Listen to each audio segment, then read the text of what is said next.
Hi friends, welcome back to Shaina cooking. ഇന്ന് നമുക്കൊരു pink പാലട തയ്യാറാക്കാം. അപ്പോൾ ഈ റെസിപ്പി എങ്ങനെ തയ്യാറാക്കേണ്ടതെന്ന് നോക്കാം. അതിനായിട്ട് നമുക്ക് നേരെ വീഡിയോയിലോട്ട് പോകാം. നമ്മൾ ഇവിടെ മട്ട അരിയുടെ അട എടുത്ത് വെച്ചിട്ടുണ്ട്. ഒരു 150 ഗ്രാം അട എടുത്ത് വെച്ചിട്ടുണ്ട്. അതിലേക്ക് നല്ല ചൂടുള്ള വെള്ളം ഒഴിച്ചു കൊടുക്കുക. എന്നിട്ട് ഇതൊന്ന് സെറ്റ് ആവാൻ വേണ്ടിയിട്ട് മാറ്റി വെക്കണം. ഒന്ന് കുതിർന്ന് കിട്ടാൻ വേണ്ടിയിട്ട് ഒന്ന് മാറ്റി വെക്കണം. അപ്പോൾ നമുക്ക് മാറ്റി വയ്ക്കാം. അടുത്തായിട്ട് നമുക്ക് പഞ്ചസാര കാരമലൈസ് ചെയ്തെടുക്കണം. അപ്പോൾ അതിനായിട്ട് പഞ്ചസാര എടുത്തിട്ടുണ്ട്. കുറച്ച് വെള്ളം കൂടെ ചേർത്തിട്ട് ഇത് കാരമലൈസ് ചെയ്തെടുക്കുക. അപ്പോൾ ഇങ്ങനെ ഇളക്കി കൊടുത്തിട്ട് പഞ്ചസാര കാരമലൈസ് ചെയ്യുക. ഈ ചാനലിൽ വീഡിയോസ് ലഭിക്കുന്നതിനായിട്ട് നമ്മുടെ ചാനൽ ഒന്ന് സബ്സ്ക്രൈബ് ചെയ്യണേ. സബ്സ്ക്രൈബ് ചെയ്യുന്ന സമയത്ത് ആ ഓൾ എന്ന ബട്ടണും കൂടെ ഒന്ന് അമർത്തി കൊടുക്കുക. അപ്പോഴേ നമ്മുടെ വീഡിയോസൊക്കെ നോട്ടിഫിക്കേഷനായിട്ട് നിങ്ങൾക്ക് ലഭിക്കുകയുള്ളൂ. അപ്പോൾ ഇത് കാരമലൈസായി വന്നിട്ടുണ്ട്. അപ്പോൾ നമ്മൾ കുറച്ച് വെള്ളം ചേർത്ത് കൊടുക്കുക. ചിലപ്പോൾ നേരിട്ട് ഇതിലേക്ക് പാൽ ഒഴിക്കുന്ന സമയത്ത് പാൽ പിരിഞ്ഞു പോകാനൊക്കെ ചാൻസ് ഉണ്ട്. അത് ഒഴിവാക്കാനായിട്ട് കുറച്ച് വെള്ളം ചേർത്ത് കൊടുക്കുന്നുണ്ട്. അതിന് ശേഷം നമുക്ക് പാൽ ഇതിലേക്ക് ചേർക്കാവുന്നതാണ്. അപ്പോൾ ഞാൻ ഇപ്പോൾ പായസം ഉണ്ടാക്കാനായിട്ട് 500 ml പാലെടുത്തിട്ടുണ്ട്. അത് ഇതിലേക്ക് ഒഴിച്ചു കൊടുക്കുക. എന്നിട്ട് പാൽ നന്നായിട്ട് തിളപ്പിച്ചെടുക്കണം.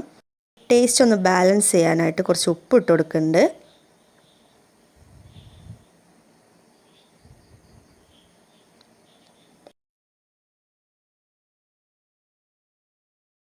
അങ്ങനെ പാൽ ഒരുപാട് ടൈം വെച്ചിട്ട് നന്നായിട്ട് തിളപ്പിച്ചെടുത്ത ശേഷം ഒരു പിങ്ക് ഷെയ്ഡായി വരുമല്ലോ, ആ സമയത്ത് നമുക്ക് ഇതിലേക്ക് അട ഇട്ട് കൊടുക്കാം.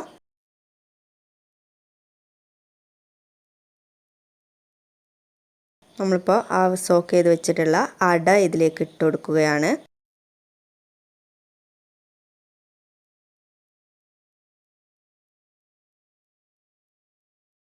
ഇനി നന്നായിട്ടൊന്ന് മിക്സ് ചെയ്തെടുക്കുക.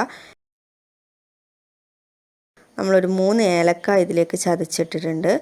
ഇതൊന്ന് അടന്ന് വെന്ത ശേഷം നിങ്ങൾ മധുരം ഒന്ന് ടേസ്റ്റ് ചെയ്ത് നോക്കുക. അങ്ങനെ മധുരം ടേസ്റ്റ് ചെയ്തിട്ട് മധുരം പോരാ എന്നുണ്ടെങ്കിൽ കുറച്ചുകൂടെ പഞ്ചസാര ഇട്ട് കൊടുത്താൽ മതി. നന്നായിട്ട് തിളച്ച് വന്നിട്ടുണ്ട്. ഇനി നമുക്ക് അണ്ടിപ്പരിപ്പും മുന്തിരിയും വറുത്തത് ഇതിലേക്ക് ഇട്ട് കൊടുക്കാം. എന്നിട്ട് നന്നായിട്ടൊന്ന് മിക്സ് ചെയ്യുക.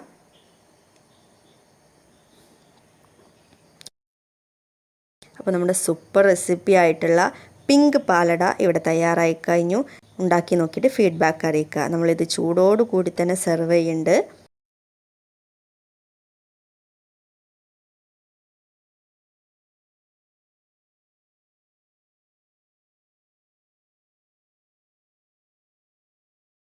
നിങ്ങൾക്ക് എല്ലാവർക്കും ഈ വീഡിയോ ഇഷ്ടമായെന്ന് പ്രതീക്ഷിക്കുന്നു. ഇഷ്ടമായിട്ടുണ്ടെങ്കിൽ തീർച്ചയായിട്ടും നിങ്ങളുടെ ഫാമിലിക്കും ഫ്രണ്ട്സിനൊക്കെ ഷെയർ ചെയ്ത് കൊടുക്കുക.